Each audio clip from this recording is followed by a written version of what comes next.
نفذ طلاب الجامعة اللبنانية الحدث اعتصاما تزامنا مع إضراب شركة الخرافي.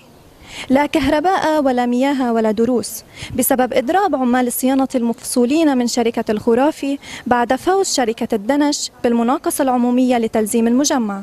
وكان في المناقصة شرطا يقضي بإلزام الشركة الجديدة بتوظيف 50% من الموظفين السابقين الذين كانوا يعملون مع شركة الخرافي. حي باسم رابط الأساتذة المتفرغين بالجامعة اللبنانية كل طلاب مجمع رفيق الحريري الجامعي، وبقول لهم باسم الهيئة التنفيذية للرابطة أن نحن معكم، مع مصالحكم، مع متابعة الدراسة في هذا المجمع الذي يحتوي عدد 24,000 طالب. هذا المجمع يجب المحافظة عليه بكل ما أوتينا من قدرات العلم والمعرفة. أنا عم بحكي باسمي واسم العمال والموظفين بالصيانة والتشغيل بالجامعة اللبنانية. نحن بنحب نوضح لطلابنا وبنحب نقول لهم صرنا 3 شهور بنطالب كل المعنيين والوزراء، صرنا 3 شهور بنطالب كل المعنيين والوزراء لأنه كل مطلبنا كان بس إنه نستمر بعملنا. هذا الموضوع اللي كان لحضرة الوزراء والنواب والجهات المعنية اللي سكرت جامعة لبنانية فيها 30,000 طالب تحذير بالعطاء. لهذا كل الموضوع اللي كان قوم الدنيا كرمال هالموظفين رايح دولة الرئيس عم بيطالبوا بالموظفين السوريين بجنيف تاركين موظفين بالجامعة اللبنانية بدهم يزتوهم برا.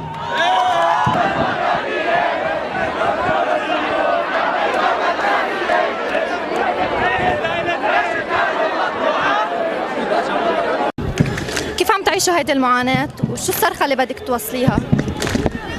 اول شيء الصرخه اللي بدي اوصلها، نحن من التنين شنطتنا تشنطت. اول شيء طلعنا صفوف مكاتب قاعدين عم ندرس.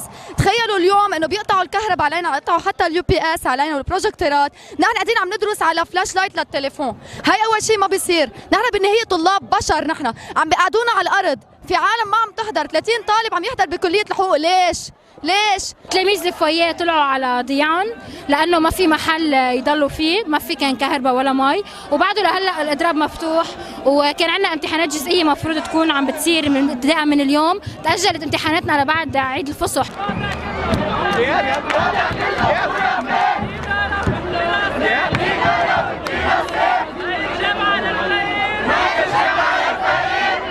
كونك مسؤول شعبة حركة أمل بإدارة الأعمال، كيف كانت ردة فعلكم بخصوص اللي عم يصير؟ نحن أول ما انقطعت الكهرباء أول شيء بالقاعات بطل ينعطى دروس، صار بالقاعة في 200 طالب يعطوا بصفوف، يقعدوا 20 طالب يعطوا المحاضرة ب20 طالب من أصل 200. هيدا أكبر ظلم. نحن كانت ردة فعلنا وصار عنا أول شغلة البارشل تأجل، كمان كان محدد البارشل الخميس تأجل، بعده لهلا مش معروف أمتى البارشل. نحن عنا بالجامعة كل جمعة بيكون في ندوة، بيكون في مسؤول معين من الأحزاب. بهيدي الأزمة ما شفنا حدا منهم، وين هن؟ بس يكون في شيء بخص المصلحة العامة وشيء بخص المجتمع كامله، ما بتشوفي حدا من الأحزاب إلا إذا لهم مصالح خاصة بتلاقيهم كل جمعة موجودين. أما هلا ما في حدا منهم بالمرة، ما في حدا. في شفتي حدا؟ ما في حدا. عمال شركة الخرافي مستمرون في إضرابهم حتى تصل الأمور إلى خواتيمها الصحيحة. أنا جيت من الجنوب لأنه ما أقدر أدفع قسط جامعة خاص، جيت لهون لأتعلم، بس لما نضل 3 أشهر نحن عم نعاني لا كهرباء ولا مي بالفوييه، بساعة اللي بدهم بيقطعوا الكهرباء، بساعة اللي بدهم مي بتنقطع 5 أيام، بنات الفوييه اللي عندنا بيطلعوا على ضيان ما بيقدروا يتعلموا، لكن لشو هي الجامعة؟ شايفتك حاملة أغراضك وفالة، ليه رايحة؟ لأنه صرنا أسبوع قاطعين الكهرباء عنا بالكلية وبالفوييه، كل يوم مرة في كهرباء مرة ما في كهرباء، كلهم بيوعدونا شيء وما في حل، فخلص هي وافقة اعتصامية وبدنا نفل. وشكرا.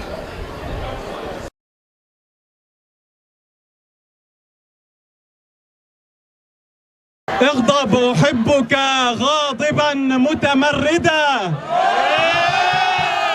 في ثورة مشبوبة وتمزق، أبغضت نوم النار فيك فكن لظى، كن عرق شوق صارخ متحرق. أكثر من 22 ألف طالب لا يتعلمون، ولكما تعايش 300 موظف مهددة. فمن المسؤول عن إنهاء الإشكالية الحاصلة؟ وهل العلم يبصر نورا دون كهرباء؟